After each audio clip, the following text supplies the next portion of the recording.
মাঝে মাঝে আল্লাহ আমাদেরকে দুঃখ কষ্ট দিয়ে পরীক্ষা করতে চান, এগুলো আমাদের জন্য খারাপ নয়।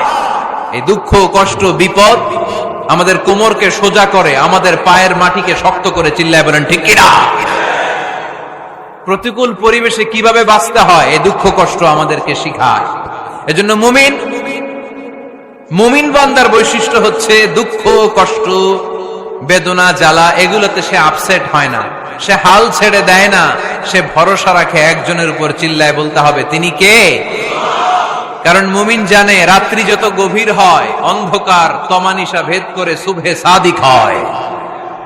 মুমিন জানে গর্ভবতী নারীর পেটের ব্যথা যেই দিন বাড়তে থাকে ওই দিনই নতুন মেহমান আগমনের সময় ঘনাতে থাকে।